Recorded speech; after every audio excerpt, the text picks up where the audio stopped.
So good morning, everyone. Thanks for joining us in Midtown today. My name is Jason Bordoff. I'm on the faculty at the School of International Public Affairs at Columbia, and I direct the Center on Global Energy Policy. Delighted to have you with us today to talk about where things stand in the U.S. and global energy sector. There are a lot of divergent views out there about the pace of an energy transition, about where the energy world may be headed. We're talking about peak oil demand at the same time that oil demand growth is as strong as it's ever been. A lot of growth in electric vehicle sales, but lots of uncertainty about what those growth rates will look like and what they might mean for oil demand. The same in lots of other sectors. Very strong policy promises, and in some cases policy actions, strong pledges from the private sector as well to move toward a lower carbon mix, but as we'll hear Spencer talk about in a minute, global greenhouse gas emissions, coal use all rose last year. So if we're going to have a conversation about where the energy mix is going and what that will mean, the first thing we need to be able to do is agree on where we stand today and what things actually look like. And that's why the BP Statistical Review 67 years running now, has become a go-to reference for the statistics that tell us where things stand today. And so we're going to have Spencer present the highlights from the statistical review for the first half hour or so, give us all a common understanding about what the energy world looks like today, and then let's have a conversation about what that means and where things may be going in the future. And at that point, Spencer will be joined by Amy Grace from Bloomberg New Energy Finance, and from Dave Banks, who is a research scholar at the Energy Center and served in the White House until a few months ago at the National Security Council and the National Economic Council. Spencer, as everyone knows, is the Group Chief Economist of BP, manages the economics team, the energy outlook, the statistical review, joined BP in October 2014, previously was with the Bank of England as Chief Economist, Executive Director for Financial Stability, a member of the Financial Policy Committee, and served as a Senior Advisor at the U.S. Federal Reserve Board of Governors before that, 2006 to 2008. So we're going to hear Spencer present, and then I'll bring our panelists up. I'll have a conversation with them for a little bit, then we'll open it up to questions from the audience. Let me quickly say that this event, like all of those at the Energy Center, is being webcast live. Both the full video and a podcast recording will be available on our website and iTunes in the coming days. And for those watching online, as well as people in the audience, if you're shy, you can ask a question, if not in person, then ask it at any time via Twitter to the hashtag CGEP events, at our Twitter handle at ColumbiaU Energy. So with that, please welcome Spencer Dale to the Center on Global Energy Policy.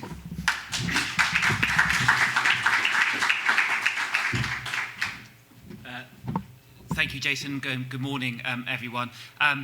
I said this the last time I came, and I think I said it before that. It's always a thrill to speak at Columbia. I think I said, and I think Jason wasn't here last time, so I'm not going to spare his blushes today. I think the Energy Centre, which Jason has built and is building here, is one of the most exciting and most respected centres for thinking about global energy anywhere in the world. And so it is a great thrill for me to come and speak here.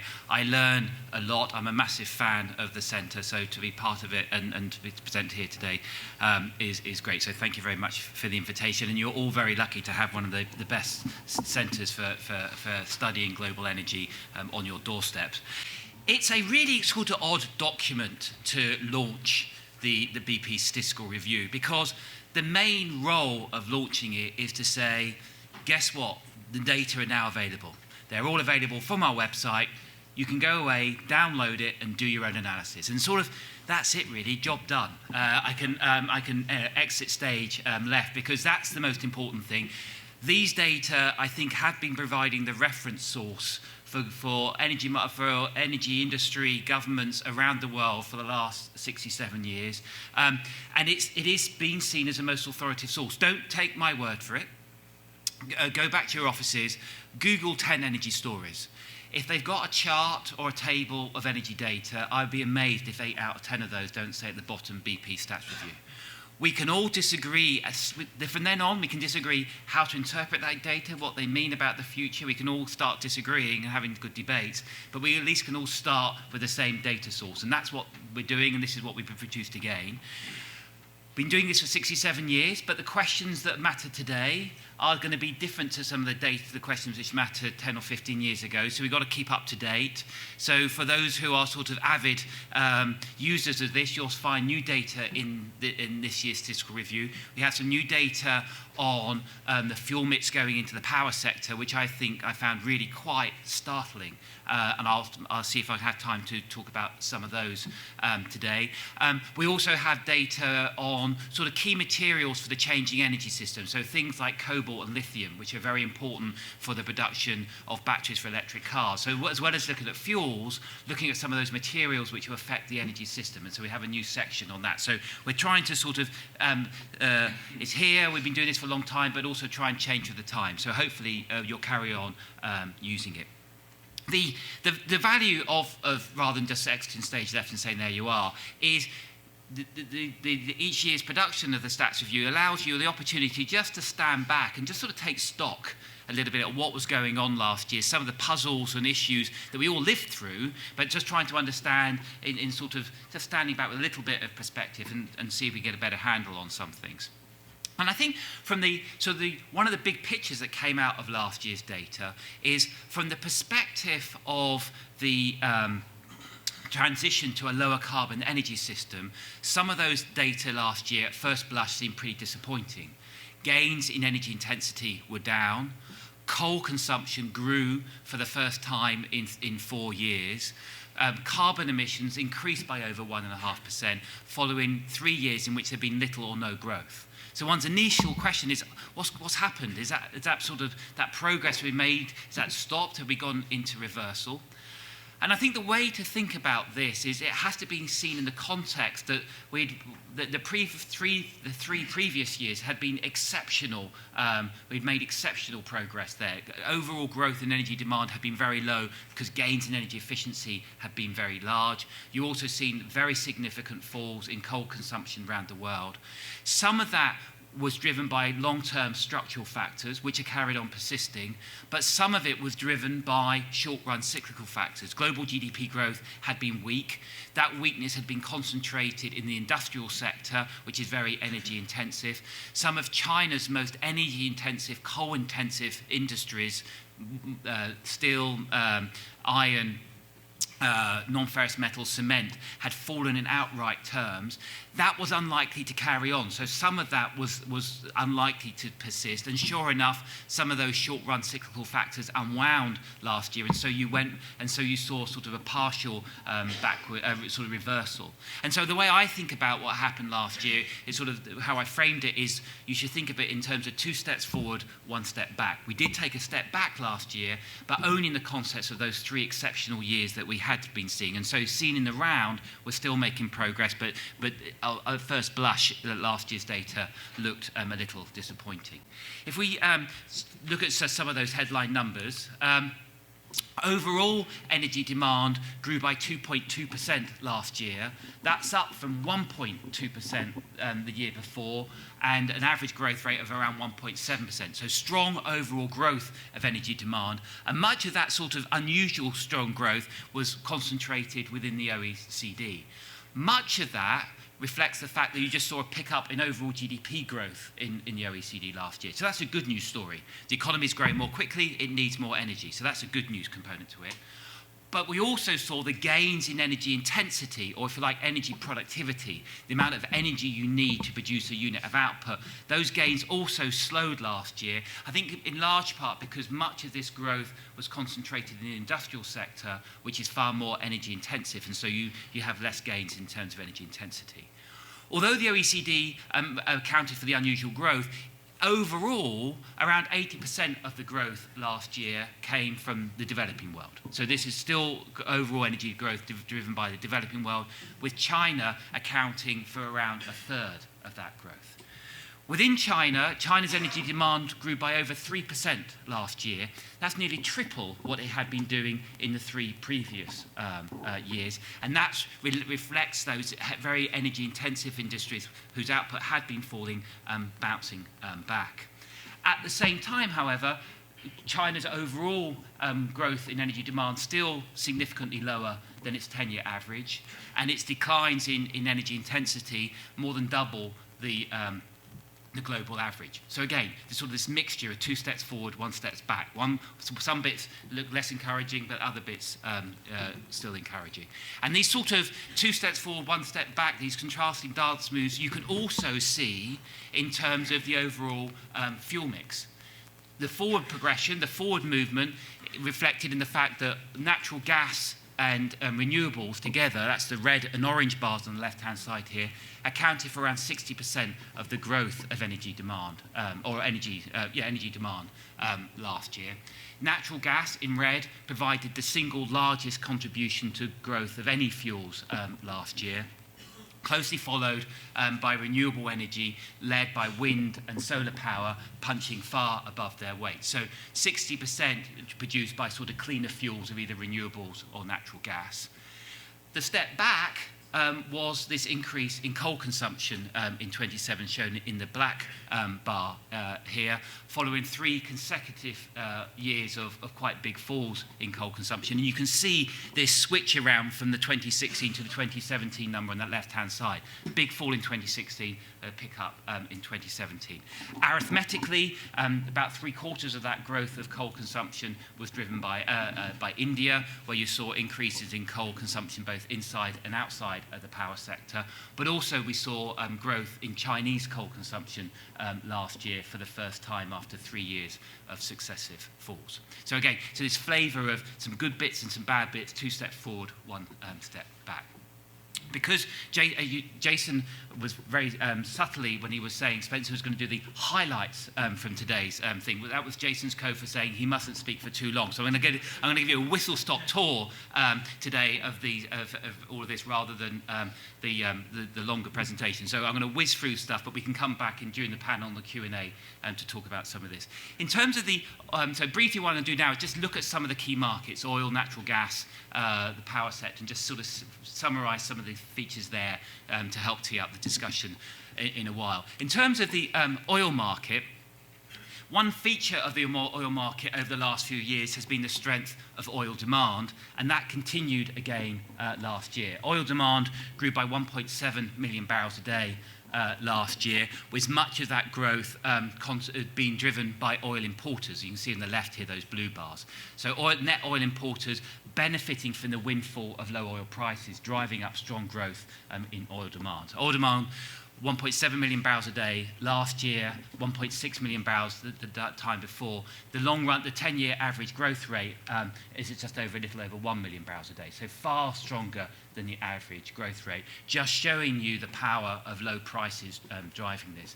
To give you some sort of context here, the average growth rate of oil demand over the last 5 years is in 2017 was at its highest level since the peak of the commodity supercycle in 2006, 2007.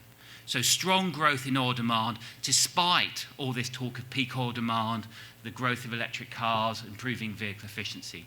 To be clear, all those factors are real and they're happening. I'm not saying they're not happening. All I'm saying is the power of low prices to offset some of those effects in the short run, driving up strong growth in oil demand. So that's the oil demand backdrop, another strong growth. All the action last year, I think, was on the supply side and the interaction between the production cuts of OPEC and other countries led by Russia, collectively known as the Vienna Group. So I'm going to refer to it as the Vienna Group production cuts. How did those production cuts fare against the growth of tight oil, and how did those two things play out on the supply side? So let me explain this chart. I'm going to build this chart up gradually over time. This chart here looks at the reduction in the production cuts of the Vienna Group. So this is OPEC plus those other countries led by Russia. Relative to October of 2016, which is a reference point for those OPEC cuts.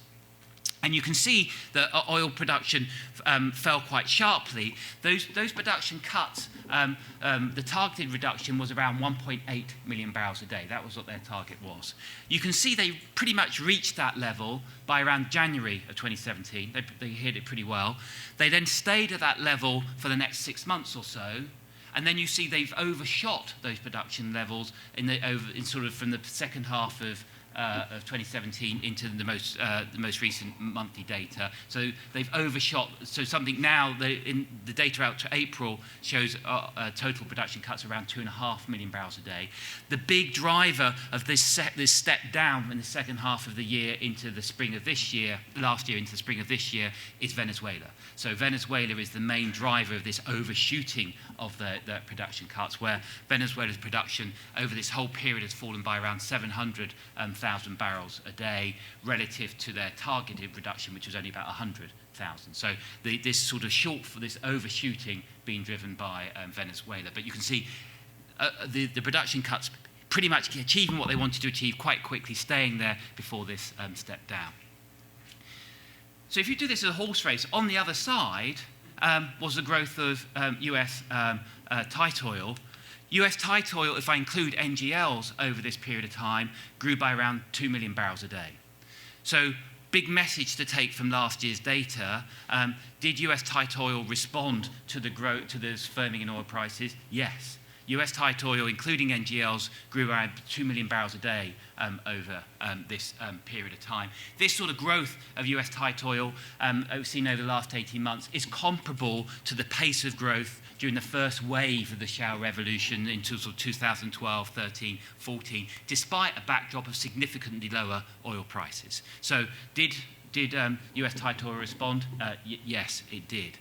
If I look at the net of these two, so in terms of this horse race, you can see this growth of US tight oil progressively cut in to the net reduction in overall oil supply during 2017. So it started at a number close to 2 million barrels a day and ended up a number less than 1 million barrels a day. And if it hadn't been for that further step down in those production cuts, then obviously that net number would have been even smaller. So some of the impact of the production cuts was offset by this very rapid growth of tight oil. But the big picture is the pace and scale of those OPEC production cuts worked. They dampened overall supply growth. That, combined with strong growth in demand, meant we started to see inventories fall, which was the objectives of the production cuts. And what you can see here is in that dark green line here, OEC commercial stocks fell by about 150 million barrels a day in 2017, bringing the level down, pretty much hitting the 5-year average measure which OPEC had highlighted in March of this year.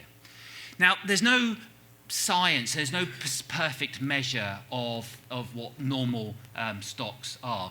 This measure here is clearly distorted because it includes the increase in stocks that we saw in the last couple of years, and as a result of which that's why this measure is trending up. And so that's obviously distorted on the upside. If I take an alternative measure and say, well, let's just look at the average level of stocks prior to 2015, so the average between 2010 to 2014, that measure has a problem that it doesn't take account of the fact that as oil consumption has grown in recent years, people tend to want to hold more inventories, and so that fails on that side. This inventory star measure, which I've done here, sort of tries to control for both of those areas, where it takes, if you like, the average level of forward-day cover in the period 2010 to 2014 and then grosses it up for the increase of consumption then. If you look at that inventory star measure, that suggests that the average level of stocks may still be a fraction above normal levels, but big picture, the message to take from the oil market was those production cuts worked, and inventories have now come back down to more normal levels, and that's where we sort of sit today ahead of the OPEC meeting later this week. That is all I'm going to say on oil, because we're going to whiz through this stuff, but there's lots of other things we can talk about oil. Natural gas was equally fascinating last year. 2017 was a bumper year for natural gas. As I said, natural gas provided the single largest contribution of any fuel to the growth of energy demand last year. Strong growth in terms of both consumption and production. On the consumption side, the big driver of the growth of natural gas consumption in 2017 was China, which is that blue bar on the left-hand side there. In 2017, natural gas demand in China grew by 15%, accounting for a third of overall consumption growth. The big driver here was environmental-led policies leading to a significant shift away from coal into natural gas. So the story here was a set of environmental targets which were originally announced in 2013 with a over a 5-year window. At the beginning of last year, the Chinese authorities realized that they needed to make enhanced measures and enhanced efforts to make sure they achieved those targets. And so instituted a series of policy measures to encourage the use of coal in the outside of the power sector, the use of coal within industry and in households, to switch away from coal into either gas or electricity. It turned out the vast majority opted to switch into natural gas, and so you saw a huge surge in the demand for natural gas in China outside of the power sector during 2017, and that's what led to this increase in gas demand. And that helped fuel this overall increase in gas demand. That increase in gas demand in China happened just to reach the peak, just as as winter heating demand was increasing, which compounded the growth of overall gas demand, and as a result of which you saw some very significant strains within the Chinese gas market. So retail and wholesale prices, shown here on the left, peaked up, spiked up to very high levels.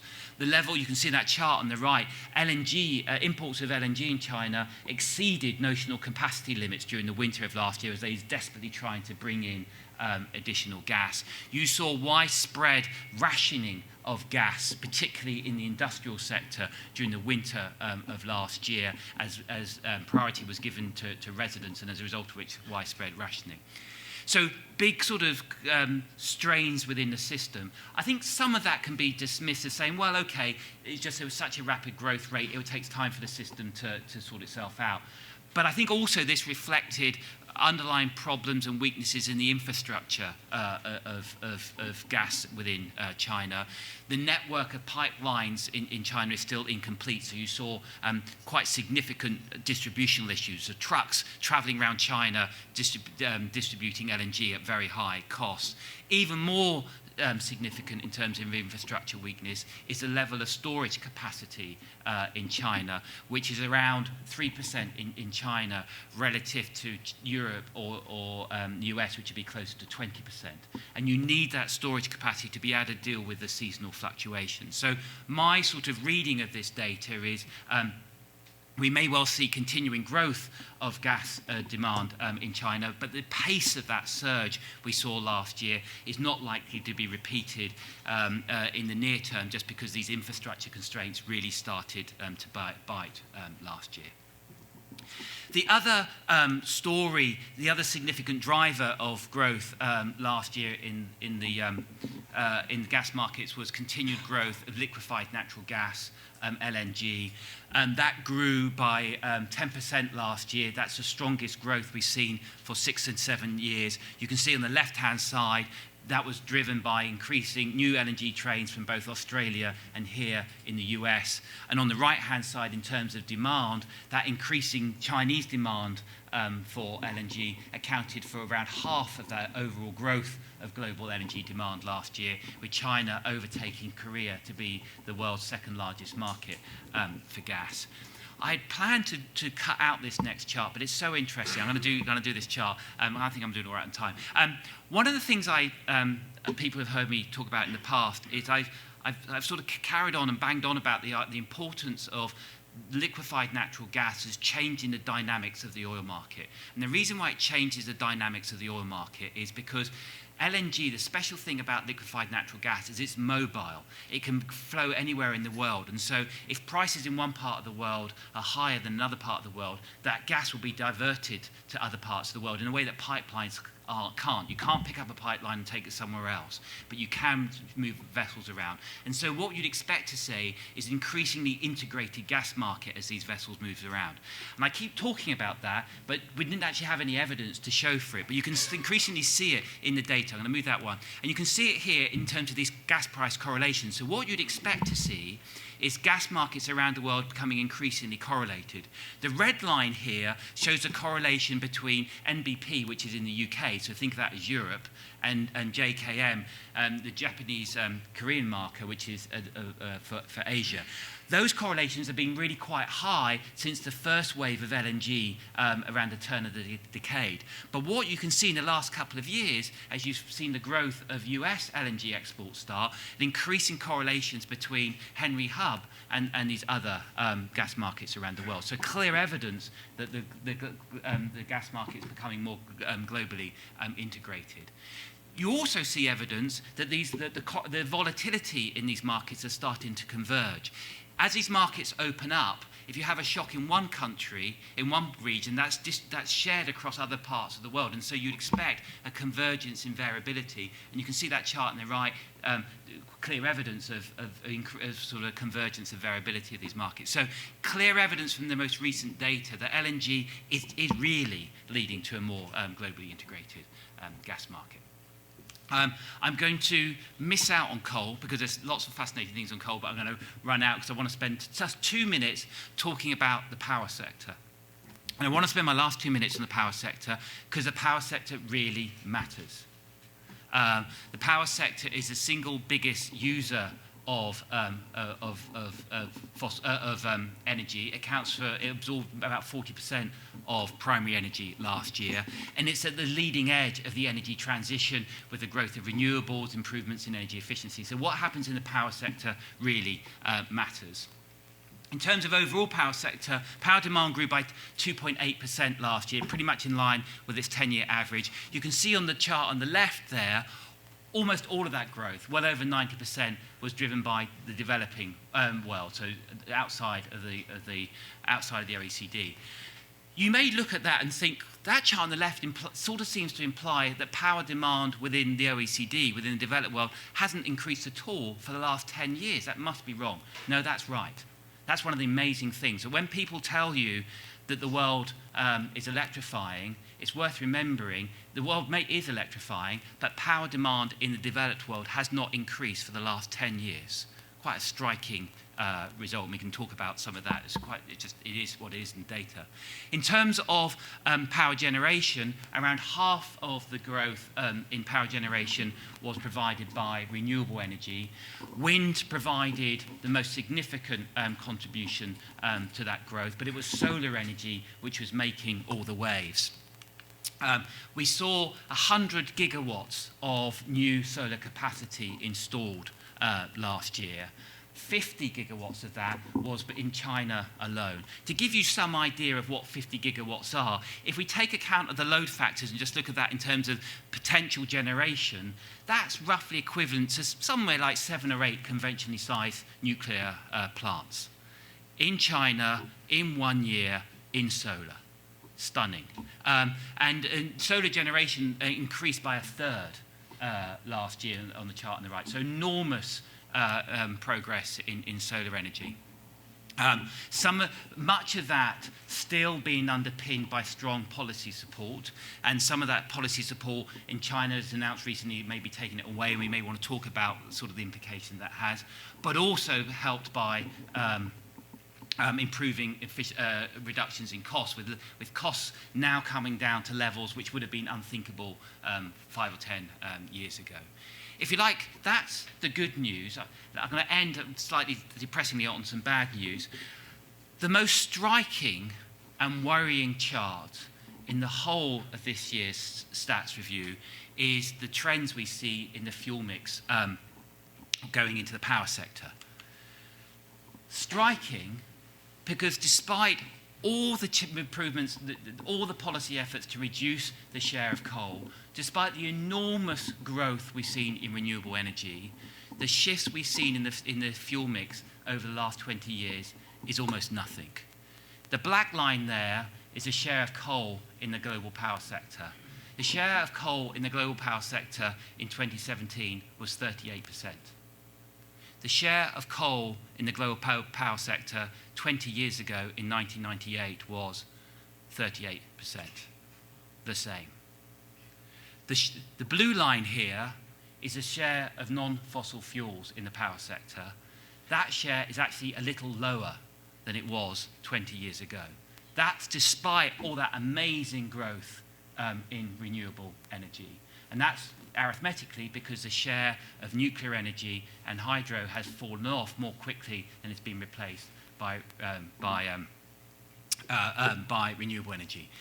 Never or rarely has a chart of 3 flat lines been so striking. Worrying because we know the power sector is the sector where we need to make most progress if we're going to get on a road to Paris. The power sector accounts for around a third of carbon emissions from energy use. We know from countless studies that if we're going to really get on the road to Paris, the sector where we need to make most progress is the power sector, and we precisely made none over the last 20 years. This is not 2 steps forward, 1 step back. We have stood still, perfectly still, for the last 20 years. And I think this should be a wake-up call for all of us. We can't just sit back and say, oh yeah, coal's, that fight's been won, renewable energy, it's all doing it for us. That's the progress we've made over the last 20 years, and I think it should be a wake-up call for all of us there. I've now gone through my allotted highlight time, so I'm going to stop there. There's lots of other fascinating issues there, but hopefully we can pick them up as part of the panel discussion. So let me stop there. Thank you.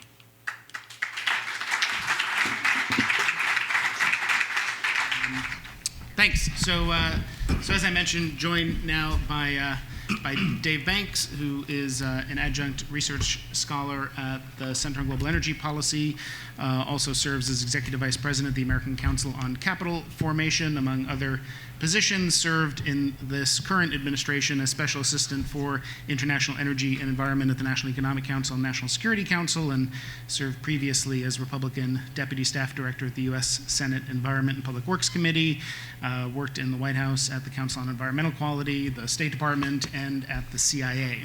And then Amy, who's head of North American research at Bloomberg New Energy Finance, previously was head of Wind Insight at BNEF, where she led all the research on the global wind sector, and most importantly is a graduate of Columbia School of International and Public Affairs. So I want to get your reaction to lots of what we just heard. I mean, I assume we agree on kind of where the world, what it looks like today. So I guess the question is sort of what this tells us about where it might be headed. And so just to start with sort of a broad question, as you know, Amy, there's often some who point to the projections from IEA, EIA, BP, others, and say these are inherently conservative. They don't see some of the disruptive and transformational changes that may be coming around the corner in clean energy. At the same time, they may have underestimated the kind of growth rates we would see in oil demand or this year in coal demand. I guess what I'm asking is, so Bloomberg New Energy Finance has pretty robust projections for the growth rate of renewables around the world. The decline that we're going to see, if you were to take this line out from today, by 2050 it would be at 11%, according to the most recent Bloomberg New Energy Finance outlook. But what we've seen in the past is not necessarily energy. This actually goes throughout history. When people talk about energy transitions and how long they take, and read Vaclav Smil and all of that, energy transitions sometimes happen as a share of the total. I mean, you said this was standing still, Spencer. I view it as more disappointing than that, because what the climate cares about is tons of CO2, not percentages of the total. So the denominator is getting bigger and the total amount is getting larger. And what we've seen is that shares can change, but even with very rapid growth rates in new sources of energy, that doesn't mean a decline in existing sources of energy. So can you talk a little bit about BNEF's sort of view of the future, whether what we've seen recently is two things can both be true. Zero carbon sources of energy can grow very rapidly, and the current hydrocarbon energy mix can grow also, or even stay roughly where it is. Is it necessarily the case that there's going to be a very significant shift of displacement? How do you think about that, given what you just saw Spencer talk about? Yeah, I'm not going to contradict Spencer because this is obviously historical data, and what we came out with today was our 2050 market outlook, which essentially is a projections going forward. I think this speaks to a couple things. One is there's an incredible amount of inertia in the system, so when you talk about transitions, they do occur very, very slowly, simply because of all the existing capacity that is installed already. The other thing is, I think if you broke this out regionally, you'd see very big differences. So in the US, obviously coal decline has declined rapidly. That's why Trump is freaking out. In China and India, we'll get to that in a minute. This basically just essentially says how China and India is offsetting a lot of the declines in coal that you're seeing from developed markets like the US and Europe. And I think that's important in the global perspective, but there are a lot of regional variations in that. Just in terms of our market outlook and what that says, or what we think is going to happen in the future, first of all, it's a modeling exercise. It takes about 100 analysts about a year to put this together, and it's a modeling exercise. We're not forecasting the future. One thing we all know is we'll probably be wrong on the specific numbers, but we hope we're right trajectionally. And what we see is we essentially compare in this modeling exercise the declining costs of wind, solar, battery technology to effectively a flat, in real terms, fuel price for coal and gas. And we see essentially what that means in terms of various tipping points in specific countries and then within specific countries. So, for example, in the US, we're modeling regionally because there's lots of regional differences. When we do that exercise, effectively we see a complete reversal in the power sector. So we go from effectively 2/3 fossil generation today to about 2/3 clean generation in 2050. About half of that, so half of the generation coming from wind and solar. And we look at effectively two tipping points in this modeling exercise. The first is when is the cost of new wind and solar competitive with the cost of new coal, gas, nuclear generation. In the US, for example, on a subsidized basis or an unsubsidized basis for wind, in most parts of the country, those really where you're seeing a lot of that wind build, the cost of unsubsidized wind is competitive with the cost of new build coal and gas. The problem in the US, of course, is that we don't really need any new build because we have so much existing generation and we have flat demand. In other developing countries, that's more relevant because you have to install new generation. The second tipping point is when is the cost of new wind and solar cheaper than the cost of running existing fossil generation, so existing coal and gas. And in the US, just to go back to that, you see that now for wind on a subsidized basis with the production tax credit, with the investment tax credit for solar, you can see that now, and that's why utilities are essentially still installing it to offset some of their ongoing fuel costs, particularly in the windiest and most sunny parts of the country. But in every country, those two tipping points are slightly different, and those two tipping points, the relative importance of those tipping points depend on whether you're a developing country that needs to add new generation or where you're a developed country like Europe and the US that's essentially replacing your existing fleet. For most, that second tipping point, which is really the critical tipping point, occurs between the late 2020s and early 2030s in most countries. And then, of course, what we're doing in the model is saying, the US gets to about 50% wind and solar penetration. Other countries like Germany get much higher. Can you meet both your average demand, but also your peak demand? And can you do that during the 12 worst days of the year or the worst resource days in the year? And then in those cases, we when you can't meet that, we add back in firm and flexible capacity, which can come in the form of, peaker gas, like batteries, demand response, things like that.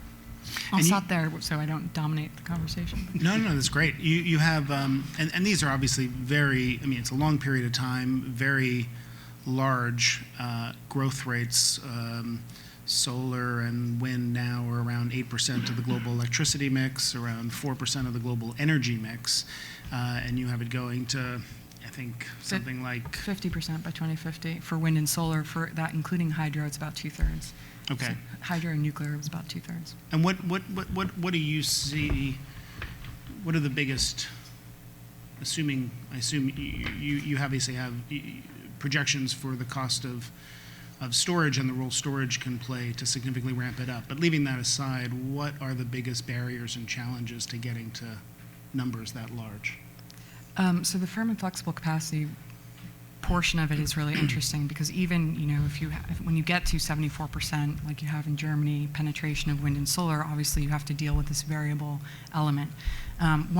Two things that we think are going to be an important part of a power sector that looks like that is, one, curtailment is going to be part of the system.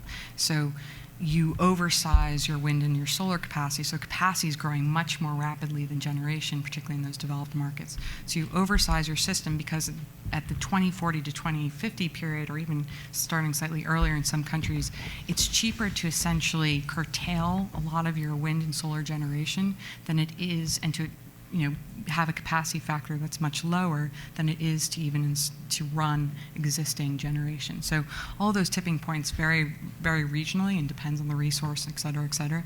But essentially what you see with the cost declines that we're projecting, it becomes cheaper to curtail that. So curtailment is going to become a real factor. The second is, okay, well, what do you do when the wind isn't blowing and the sun isn't shining, and it's doing that for not just 1 day or 1 hour, but 12 days in a row? And so we've taken a look at historically what are those worst resource periods, and then how do you meet that?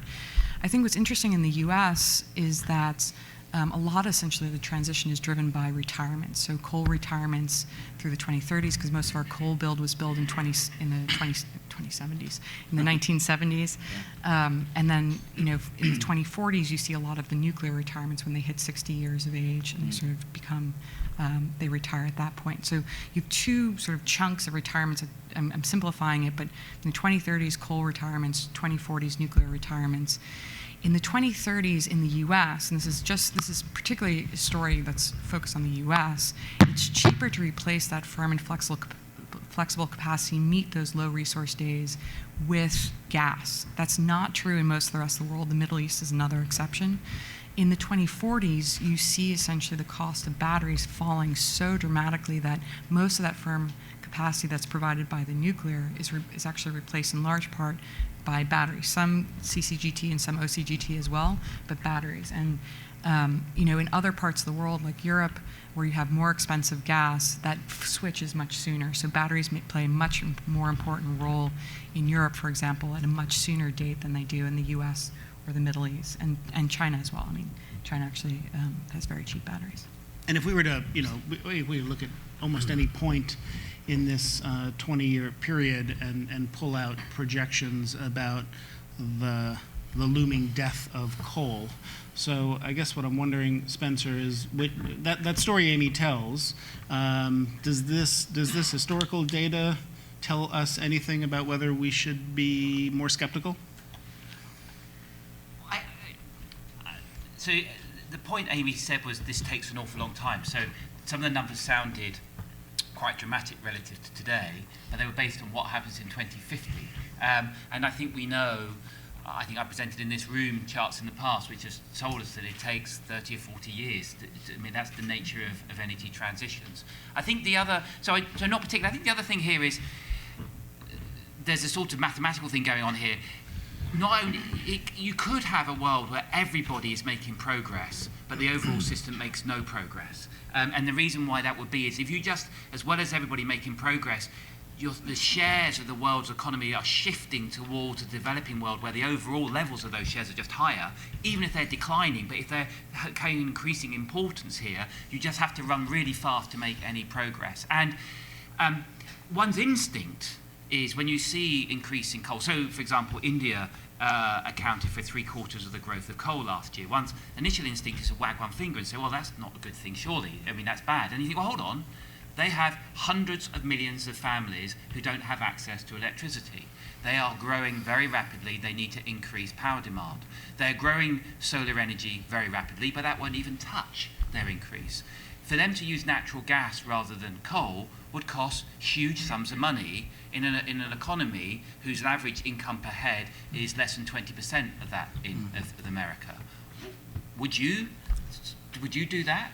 I think it's a really hard thing to say. So I think the moral from this is those of us who have in the West need to work even harder to leave more space for those who have not in some of the developing world to be able to start to get up their standard of living to anywhere close to what we enjoy. And so I think the challenge of much of this increasing, much of the thing which is doing this to stability of coal is developing economies that need to grow power very rapidly and at accessible costs. And I think just from a sort of pure economic basis, it's very hard for us to say anything other than that's a good thing for the world that they're growing that, and we just need to find space elsewhere to allow them the space to be able to do that.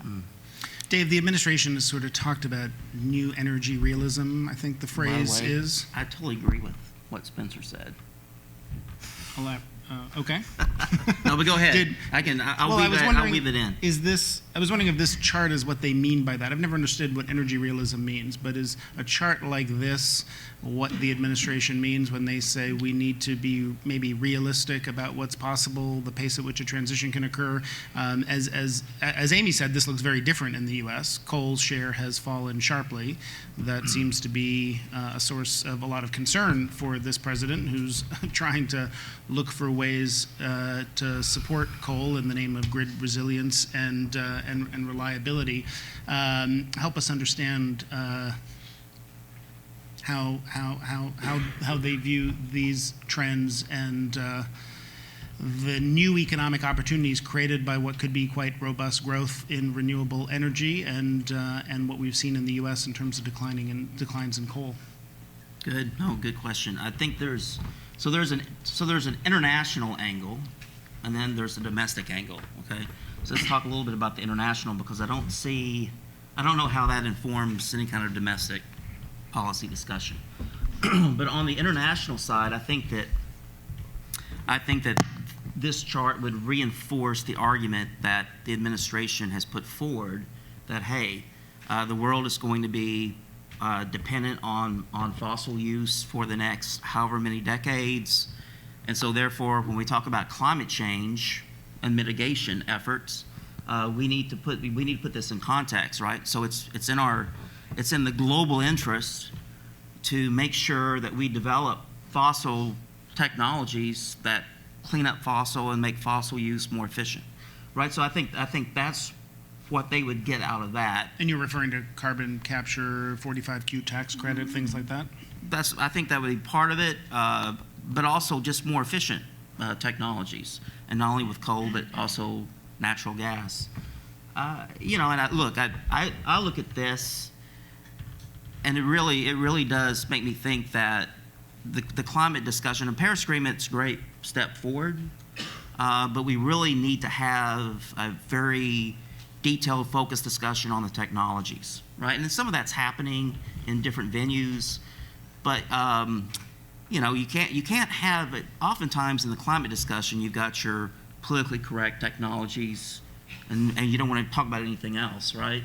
But I think this certainly reinforces the arguments that we really need to have a much more practical discussion about energy security, climate mitigation, and again, really dig into the pathways for emissions reductions, looking at different sources and sectors. Can I just reinforce Dave's point here? I think it's really, really important. When we're talking about achieving the Paris climate goals, so often that conversation is framed in terms, and what are you going to do about it? What are you, BP, going to do about it? Or how are we going to change the fuel mix? Where we know just from countless studies, the vast majority of the progress we will make is what are we going to do about it by using energy more efficiently. That is the best way, and it's the way we're making most progress, is using energy more and more efficiently. And the quicker we wake up to saying, what are we going to do about it, rather than what somebody else is going to do about it, really matters. And just to give a clear key example here in terms of technologies, in our energy outlook, when we looked at energy use going into buildings over the next 20 years, the vast majority of energy use in buildings over the next 20 years was in essentially Asia, Africa, and the Middle East. They don't need space heating in those countries because nearly all of them are warm climate countries. So nearly all of that was in the form of power, much of it to do space cooling and air conditioning. The average efficiency levels of differences in air conditioning around the world are enormous. If you had an improvement of the efficiency of air conditioning around the world, that can have enormous gains. That all sounds a bit dull and a bit detailed, but it really matters. And so I think focusing on these technologies and efficiencies and really working it from that stuff, it's sort of less exciting than some of this stuff, but really matters. So this is why the Kigali Amendment is so important, right? Because it for the Montreal Protocol, so it phased down HFCs, which are much more potent than carbon dioxide. But to your point, right? It improves the efficiency of air conditioning in general, which would mean that you don't have to have as much power generation put aside and dedicated for air conditioning, right? So it's a big deal. But real fast on the domestic piece, I will say I think, going back to your presentation, there's a tremendous opportunity for major transformation of the power grid here in the United States. But I think it's from a policy perspective, the politics of energy get injected into the policy discussion.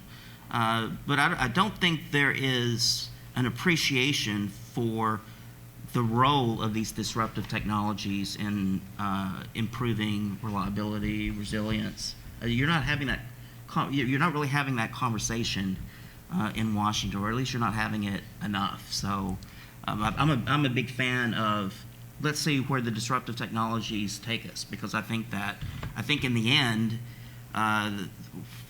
so the arguments that we need the coal plants to maintain resilience, et cetera, I think that you get more of that by allowing the disruptive technologies to move forward and really penetrate and transform the power markets. So, one of those potentially disruptive technologies, obviously people talk about, is electrifying the transport sector, where the substitution is harder than it is in the power sector. Is it disruptive, Spencer? You pointed out that even with pretty strong growth rates, even something more ambitious than, say, Bloomberg New Energy Finance EV outlook scenario, the impact on oil demand and carbon emissions is more modest than people may hope. So sort of disruption is in the eye of the beholder, I think. It depends on what you're trying to disrupt. So does this disrupt the model that many car manufacturers have for the way their cars are sold and used over the next 20 years? Yes, very substantially. Will it disrupt the relationship each of us have with our car over the next 20 years? Yes, very substantially. Will the increase in the number of electric vehicles from 3 million cars on the road today to 300, 400, 500 million cars by 2040 have a huge impact on oil demand? No, just arithmetic. It will reduce oil demand relative to a point where they hadn't grown by 3, 4 million barrels a day of oil demand, and that's in a world which currently consumes 96 million barrels a day of oil and is likely to grow by 10 or 12 over the next 20 years. Important, also interestingly, will those 3 or 4 million electric cars, even if they're powered entirely by renewable energy, do much in terms of closing that gap in terms of what we need to do in carbon emissions? No, they almost don't move the dial. If you really want to go after carbon emissions, go after this and spend less time going after electric cars. If you want to go after carbon emissions, not if you want to go after urban air quality, but if you want to go after carbon emissions, spend your energy, spend your fiscal space going after these shares. Do not spend and do not let politicians tell you that they're doing electric cars for carbon emissions. They're doing it for many other benefits, but they are not doing it to do carbon emissions, or if they are, that they don't understand the nature of the arithmetic. Amy, by 2040, BNEF, I think, has more than half of new car sales being electric, a third of the world's car fleet being electric. That's a big shift from where we are today. I think you estimate that would displace about 7 million barrels a day of oil demand in a market that's almost 100 and will grow potentially in other sectors like petchem. Do you agree with kind of Spencer's view of this? So I think traditionally BNEF has always had a more bullish view on electric vehicles than almost any other major sort of IEA, OECD, and I think BP as well. I think you're probably the closest towards us. Everyone has been sort of shifting up as the years progress. We're still a little bit above everyone else. So I think our view, actually don't know the number in terms of barrels per day, but it's about 10% reduction in what would otherwise be the demand in 2050 for oil from electric vehicles. It varies again by region, but as you said, 50% of sales by 2040 rather, and about a third of the fleet in the U.S. It's higher at 64% of sales and 50% of the fleet. And then obviously Europe, some countries like Germany, it's higher. Most countries, particularly in the developing world, is much lower. So it will, again, have a regional difference. Two other comments I just wanted to make. One was on AC. We also do a lot of work on AC demand and how that will change sort of both the load profile in various countries and then also the overall demand for electricity. And I think one of the really interesting things about AC is that it corresponds very nicely with the times when your solar panels are generating, and particularly in a lot of these developing countries where as solar gets cheaper, you have essentially you have zero marginal cost of generation, which means the power prices when your solar power is generating plunge to effectively zero, and that corresponds. So you have a lot of surplus energy production during those middle day hours, which you need something to absorb. AC in those countries very nicely absorbs a lot of that. The other thing on emissions, so we're more bullish because of this forecast, obviously, in the shift towards renewable and zero carbon generation. So we think essentially the Clean Power Plan, the Paris Agreement will easily meet those. That's not the issue.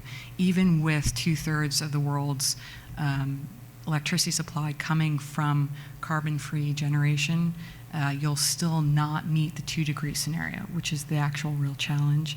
The Paris Agreement, that's below past that. We'll actually meet the Clean Power Plan probably before 2020, which was Obama's goal for 32% reduction in carbon emissions, or the power sector will meet their share of it, which is 32% reduction in carbon emissions over 2005 levels by 2030. We'll meet that before 2020.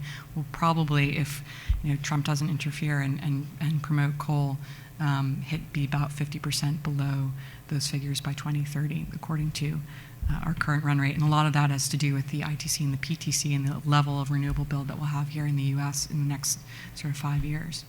It's going to happen anyway. You should take credit for it. Just keep the policies in place. Exactly. Well, so we didn't need a Clean Power Plan anyway, right? The Clean Power Plan was, the only thing the Clean Power Plan ever did was ensure against a massive spike in natural gas prices. But natural gas has really been the driver of a lot of the decarbonization, and renewables just sort of adds the cherry on top.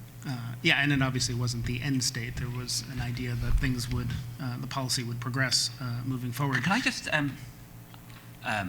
I will not comment on U.S. policy because it's not my place. I do want to ask you, Dave, a question about U.S. policy, and then we'll open it to the crowd. But go ahead. I think we can take two lessons, one from the US, since we're here, and one from my home country to help us put this into perspective, why I keep banging on about this. So you've seen a very significant reduction of coal, in the use of coal in the US power sector over the last 3 or 4 years. What drove that? Was it policy? Was it Clean Power Plan? No, it was economics. It was simple economics. It was the availability of low-price gas. That availability of low-price gas crowded out coal and led to a very significant reduction in carbon emissions. Prices work. In the UK, we didn't have the benefit that you have of very lots of low-price gas. We introduced a carbon price floor at about $25 a tonne, so a very low price. That was enough to just shift the relative price of coal and gas, as a result of which we have almost no coal burnt in the UK power sector now. in 2 years. The reason why economists say go after the power sector, one is it's huge. It accounts for around a third of carbon emissions. The other reason why you say is it's because very small changes in relative prices can have huge effects.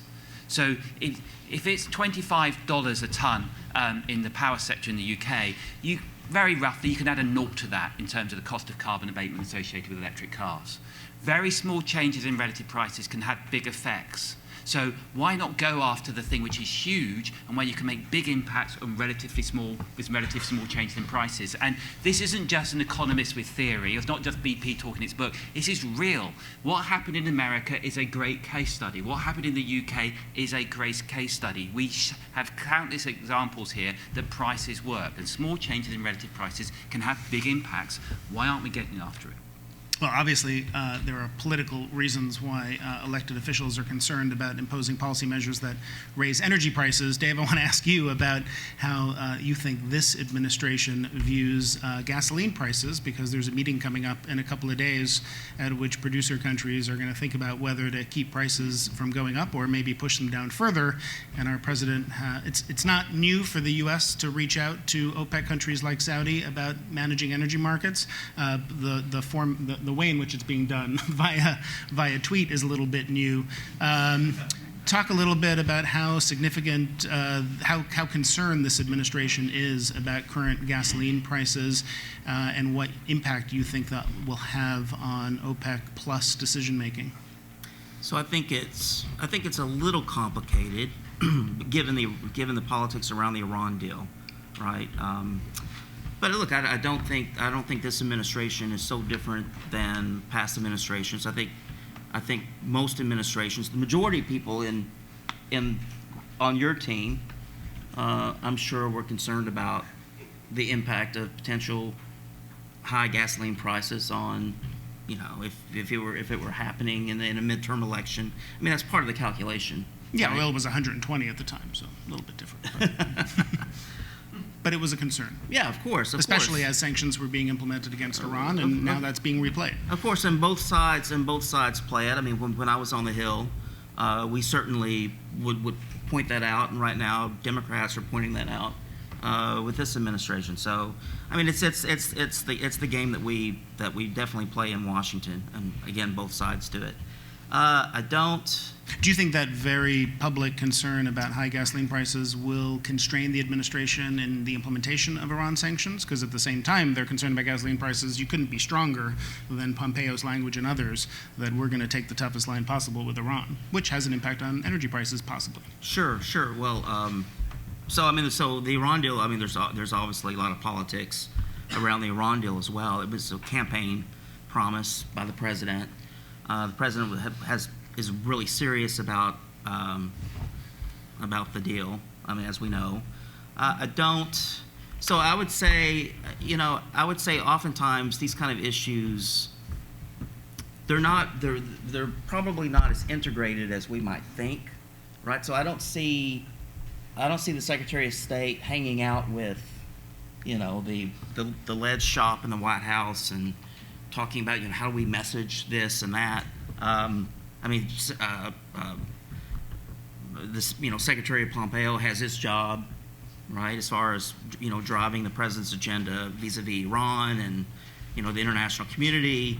And then the lead shop and the political affairs folks in the West Wing have their job, right? And I think that, I do have to wonder, are some of the tweets related to this issue, are they designed to focus responsibility, right, or to shift responsibility or deflect what could result from, canceling the Iran deal, right, as far as the impact of gasoline prices onto other parties, right?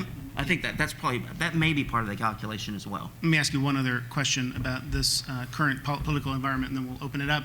The administration, which has talked about energy dominance, promoting U.S. energy exports, increasing oil, gas, and coal production, and now China's threatening to impose tariffs on the import of U.S. energy products, not LNG yet, potentially escalating a trade war that has impacts on steel costs and other things that could have adverse impacts on the U.S. energy sector. Help us understand how you view the motivation of this escalating trade conflict and the impact it'll have on energy, and whether energy dominance considerations will play into the policy design. So I'll begin by answering with your last question. I don't think the energy agenda has much influence at all on the trade piece. Look, the president. It's clear, and if you review all of the president's tweets for the past 10, 15 years, and I guess maybe not 15 years, but the statements that he's made, I guess since the 80s. I mean, you would certainly see a very consistent theme where U.S. manufacturing, we're losing in trade with all these bad deals. We're not going to have a country left, and so he views, and it's very. I tell people it's his trade and industrial policy looks more like 1918 than it does 2018. Because he views the U.S. manufacturing base and U.S. industry as the power, or as the foundation of American power, right? And so it's a national security issue from his perspective. So it's a very different way of looking at things. He's not the, he's not a free trade person. I think that's pretty well known. But I will say this: it's more nuanced. He's not a free trade person within the context of the current international economic framework, right? Because he believes that the international economic framework that was created after the Second World War is not good for. It's not good for U.S. competitiveness simply because we traded away our competitiveness for political and security benefits. That's where he's coming from. I do believe that so I think he would say, well, I'm for free trade if we win, right? And I think that's probably where most countries are. Mm-hmm. I don't think it's as controversial as we make it out to be. We've shifted away from the stats review, obviously, but these are things that were on people's minds, and I just wanted to get your take on. So let's come back to the topic of the day and take maybe 2 or 3 quick questions or comments. Please identify yourself. We have a microphone around here. Let's take one on the aisle, and then Dave Hawkins here.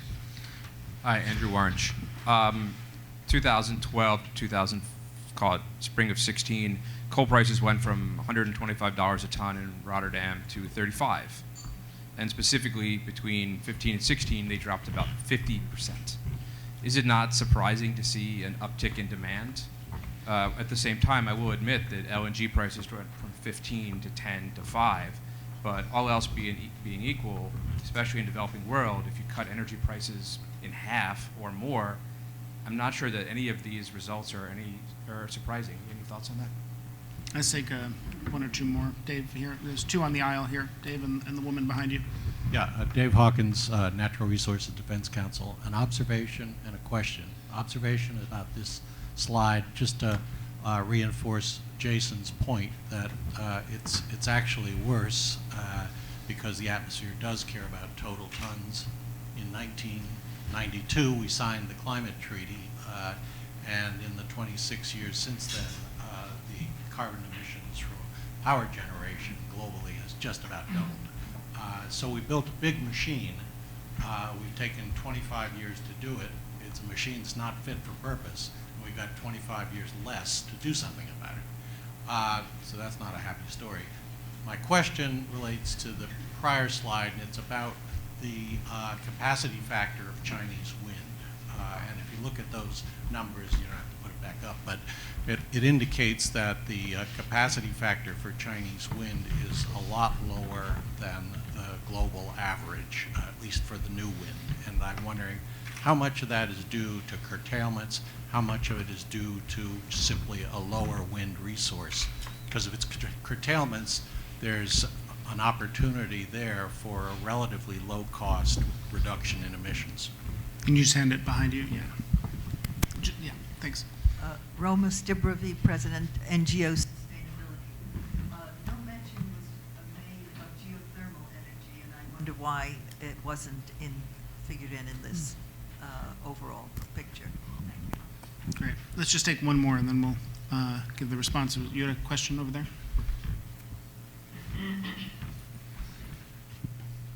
Thank you so much, Henrik Ebbesen from Carbon Tracker Initiative. A couple of quick questions to BNEF. Let's pick one. Okay.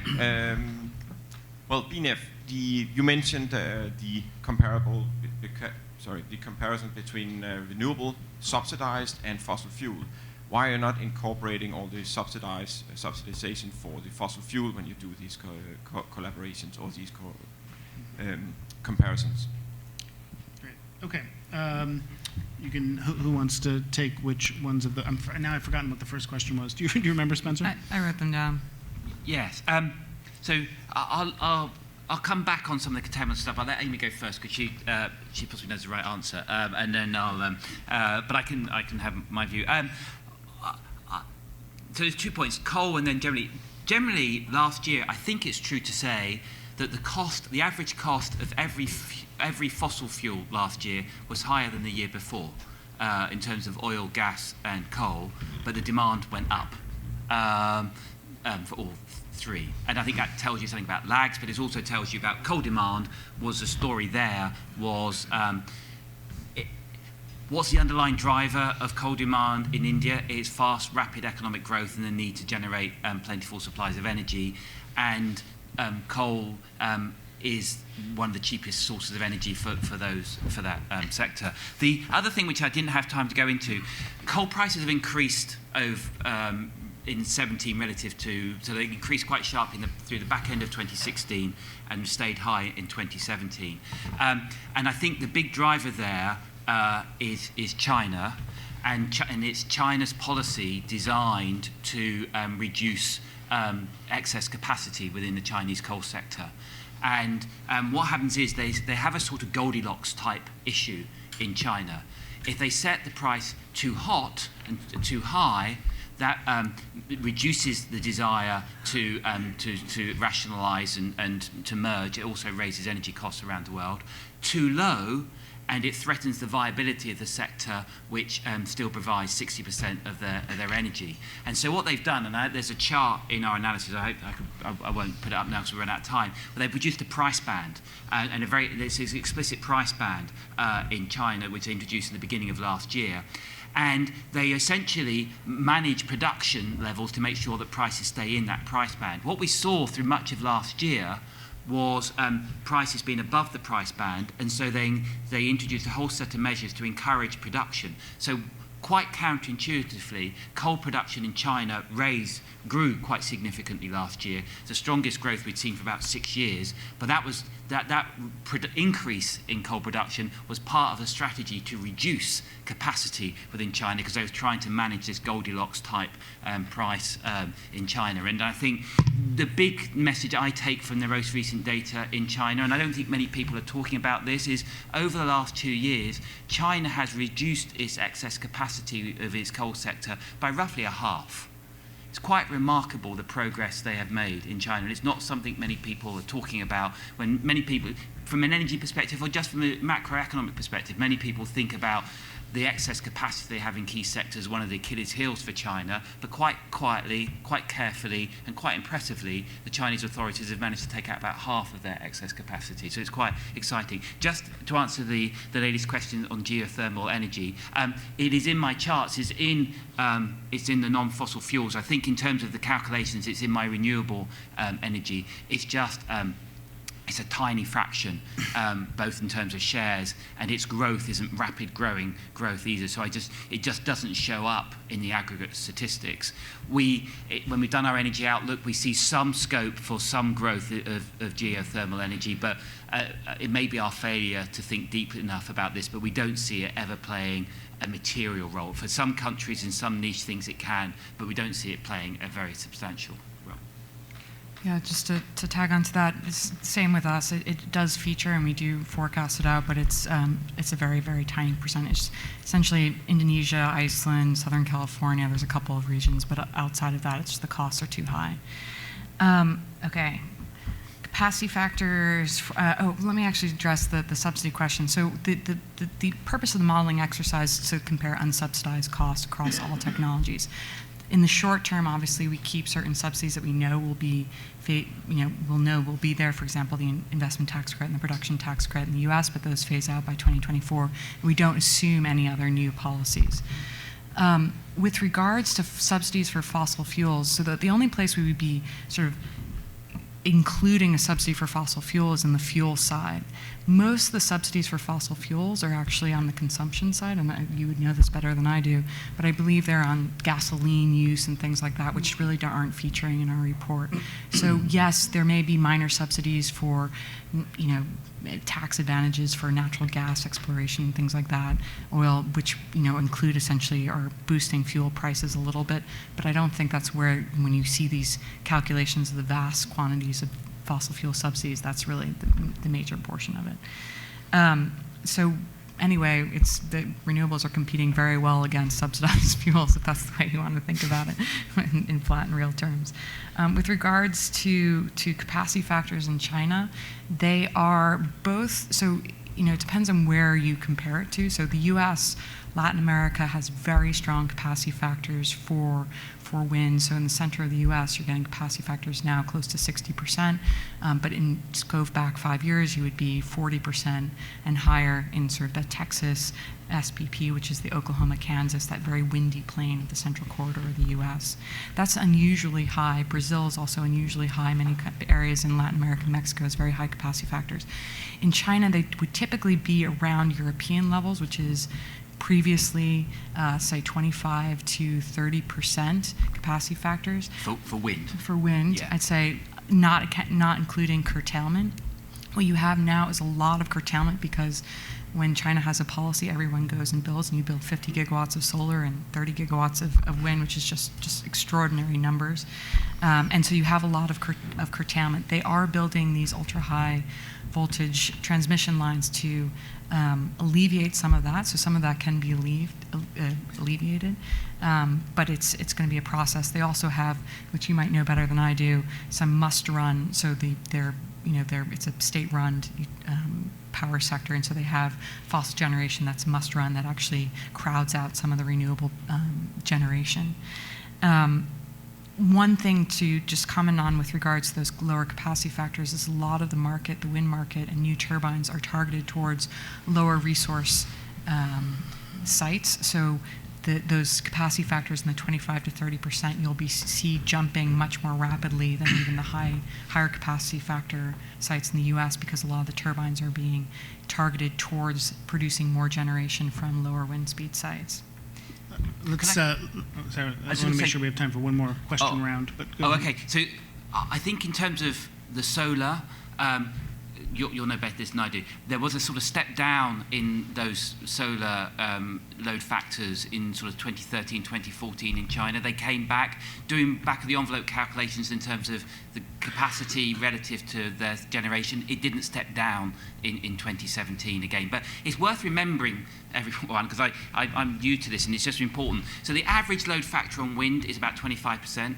Very roughly, the average load factor on solar is about 15%. So it's really important when you see these capacity numbers that if you're comparing them to capacity of, say, nuclear or capacity for gas, you've really got to take a sort of fraction of a 0.25 or a 0.15 fraction when you're sort of saying, making sure you add apples and apples together. And it's so some of these capacity numbers look enormous, but that's why I was careful when I said in terms of the generation potential, I took a 0.15 sort of load factor as an average thing. I don't know, I think that's a world average. I'm not sure where China sits it in there, but I did look to see if I'd seen a sort of fall off, and we hadn't seen a fall off in those sort of back of the envelope load factors I got from comparing capacity and generation last year. Okay, let's quickly do 2 or 3 more questions. There are 2 in the back there and 1 over there. We'll take these 3, and then there's one via Twitter, which I will pose to conclude. Hi there, Michael Dobson. I'm doing a PhD down at the New School. Thank you for a very interesting discussion. I was just going to ask a kind of conceptual question. If we think about a price on carbon basically being government action designed to increase the price of fossil fuels, is it accurate to say that OPEC's actions impose a carbon price? I didn't hear what is it? Sorry, do you think it's conceptually accurate to say that OPEC is a government or an intergovernment effort to impose Oh, I see. a carbon Okay. price? And there was one over there. Good morning, Nate Angel with PA. Had a question about these lines. So if you were to split out the oil from the gas, I'd imagine we see declining oil, increasing gas. Does that not help in terms of overall trend rates of carbon emissions because natural gas burns cleaner than oil? And then secondly, when you look at electric growth over the last 10 years, I believe it's about 2.7% annual growth rate compared with carbon emissions, which is more of the 1.3%. So I'm wondering if there's some hope from that might not be seen in this graph. And then there was one question in the back row there. Hi, Jared Anderson with Platts. So we got BNEF's view. I'm interested in the other folks on the panel, their view for the U.S. Power fuel mix going forward, specifically gas and coal, kind of directionally, what you see for the U.S. fuel mix for power generation. Is a constraint on production and effective carbon price, the greenhouse gas impacts of these trends, and then the U.S. fuel mix. And just to put in the back of your mind, I'll let you all conclude by answering a question from Twitter, which was what one technology and policy would make the most difference in the near term and long term to bend the emissions curve. Who wants to start? I'll go. I can pick 2 or 3, and then I'll pick the hard ones and then leave the easy ones to these guys. I think conceptually, no. OPEC doesn't introduce a carbon price, and the really important reason why is increasing the price of one fuel relative to others. The wonderful thing about the carbon price, it puts an equal price of carbon across all fuels, across all technologies, and then says to the market and to households and to businesses, find the least cost way of achieving this. And the wonderful thing about a carbon price is rather than picking winners and losers by regulation, a carbon price says, here's a carbon price, it's common, now find the cheapest way of saving carbon. And so changing any change in relative price doesn't have that thing. It increases the relative price of that particular fuel, which generates carbon, but it doesn't have the same impact of carbon price. Yes, so you're absolutely right. There's a chart in here. This is, if I break out oil and gas, there's a chart in the book which actually breaks out all the shares. It's the same data. It's not quite as powerful. I like 3 straight lines. Clearly, I'm trying to make a point. Underneath here, oil and gas is shifting, and it's about a 5 percentage point shift away from oil into gas, and that does help improve things. So it's not overall quite as bleak as this, because there is an improvement into oil, from oil into gas in there, and so yes. Two things one thing I'd like to see, well, because I'm greedy, I'm going to take 2. One, a carbon price. We know from Economics 101, if you don't like something, you want to ration it, put a price on it, and that would be the most efficient way of doing it. And a sort of meaningful carbon price, I think, could have a huge impact, not least because we don't have a meaningful carbon price operating very significantly at all in power sectors around the world. That would have a huge impact. If I'm greedy and allowed a second one, I would say carbon capture, use and storage. We know from countless studies, if we're going to get on a road to Paris, we will have material role for carbon capture and storage and use. If we get 10 or 15 years down the line and we don't see that, you should be worried. You should be worried because either A, we're not on the right path, or B, we're on a very expensive path. So we need to encourage greater use of carbon capture, use and storage. Amy, you may have thoughts on the outlook for the U.S. power sector? I think he wanted everyone else's, but my thoughts, because he had Oh, already sorry, gotten I missed them. that. Yeah, you're right. I can So just your most important... Yeah, just one comment on oil versus gas and OPEC and the carbon price. Very globally, even, but particularly in the U.S., very little oil flows into the power sector. So those two are quite distinct. So anything, and I think actually if you increase oil prices, you increase associated gas, which depresses, particularly in the U.S., natural gas prices, which actually shifts emissions the other way. So, so just to keep that in mind. And then I would also probably say a carbon price would be the cheapest way to achieve essentially what if you want to reduce carbon, put a price on carbon, it's the cheapest way to go about it. And actually, if you look at what we're effectively paying in a carbon tax by subsidizing through tax credits renewables in some markets, it's way above what any politician would ever conceive of considering a carbon tax on. So we're getting there in a very roundabout, more expensive way that I think is silly. Dave, I don't think you're going to say a carbon price. Well, no, because I think politically you'll never get a carbon price that really drives the emissions reductions that I think people would argue for. Having said that, it's something that I think is worth pursuing as far as figuring out what the contours would be. So you wouldn't pick it as your first choice for like political economy reasons. You just think even if it makes sense, well, it's unlikely that we'll actually see politicians adopt something that is meaningful enough to achieve the goals. Yeah, I think if you're going to focus, and I agree that CCUS is obviously incredibly important. I guess I'd probably rank above that breakthrough technologies for renewables that allow them to be more 24/7. Because I think, the economics of that might actually trump CCUS, right? You mean in terms of renewables? In the long I think term. we're probably more bullish in terms of our both capacity factors. I know our global capacity factors are probably a little bit higher than yours in terms of what we have observed, and our predictions for the future in terms of costs probably go down faster than you're predicting. But in terms of CCS, I'm personally independent. I'm not opposed to research in CCS. It's obvious that we're not going to get to a 2-degree scenario just relying on renewables. In terms of cost, I think there's very, very little data to say so far. One CCS project after the next has been more expensive than the last, and so we haven't had that moment where you can say, okay, this is really going to lead to cost to clients. I think that there's a role for that. It's probably in the public sector because there's no private sector incentive, even with the $50 per ton carbon price that they just put on for CCS projects in the U.S. government. It just doesn't get you there, based essentially on our calculations, which are off of the technologies that we've seen. Whether or not there's a new technology out there that can meet that price, I don't know.